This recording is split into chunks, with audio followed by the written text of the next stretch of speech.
पिछले एपिसोड में हमने जाना कि किस तरह मुद्रा की सप्लाई आवश्यकता से अधिक कर देने से मुद्रा का मूल्य कम हो जाता है और लोगों को गहरी मुसीबत में डाल देता है।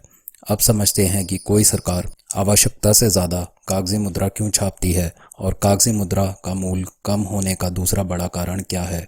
क्या आपने कभी सोचा है कि बैंक में जो हम पैसा जमा कराते हैं उस पर मिलने वाला ब्याज बैंक के पास कैसे आता है? जो पैसा हम बैंक में जमा कराते हैं वह पैसा बैंक आगे ऊंची ब्याज दर पर लोन के रूप में देता है, जैसे कि बिजनेस लोन, कृषि loan, home loan, personal, auto इत्यादि।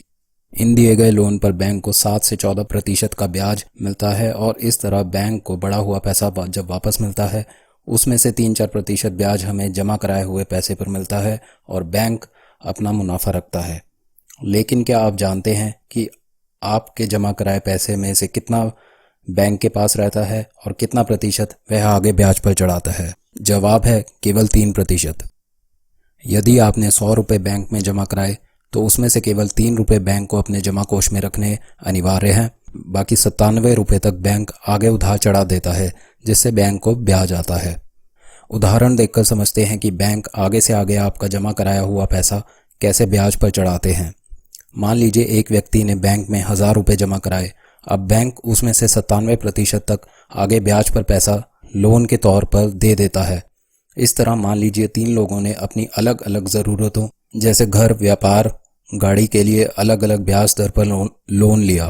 फिर जो पैसा उन 3 लोगों ने अलग अलग चीज़ें लेने के लिए लगाया, वह चीज़ बेचने वाले लोगों ने सामान बेचकर अपना कुछ पैसा बैंक में जमा कराया। तो 970 रुपये में से कुछ भाग फिर से बैंक व्यवस्था में जमा हुआ और उस भाग का फिर 97% पैसा बैंकों ने आगे ब्याज पर चढ़ा दिया।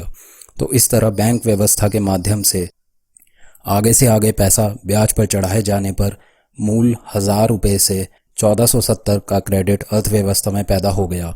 यह व्यवस्था कारगर है क्योंकि जब लोग उधारी या लोन का पैसा चुकाते हैं तो बैंक के ग्राहक और बैंक दोनों को मुनाफा होता है।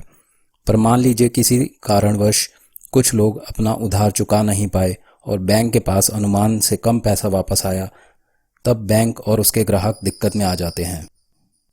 हाल ही में हमने ऐसी दिक्कत पंजाब महाराष्ट्र कोऑपरेटिव बैंक के ग्राहकों के साथ होते देखी और सन 2008 में अमेरिका से शुरू हुई आर्थिक मंदी या फाइनेंशियल रिसेशन का कारण भी यही था कि कई बैंकों ने अपनी कमीशन के लालच के चलते लापरवाह लोगों को लोन देने शुरू कर दिए और कुछ सालों बाद वह लोग अपना लोन चुका नहीं पाए।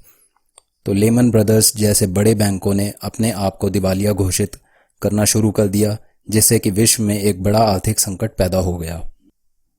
फिर अमेरिकी सरकार ने लापरवाह बैंकों को रोकने और दंड देने के बजाय उन्हें बचाने का फैसला किया और क्वांटिटेटिव ईजिंग के तहत लिक्विडिटी या बाजार में नकदी डॉलर की सप्लाई बढ़ाने के लिए नोट छापने और अपनी अर्थव्यवस्था को उभारने की कोशिश की। यह सब नया पैसा या डॉलर आम व्यक्ति तक नहीं पहुंचा, बल्कि बैंक और बड़ी कंपनियों को संभालने में लगाया गया। नतीजतन आम व्यक्ति के लिए डॉलर रुपए का मूल्य कम हुआ और बैठे बैठाए उसकी जेब हल्की हो गई। तो यह आज के समय का एक और कारण है महंगाई बढ़ने का।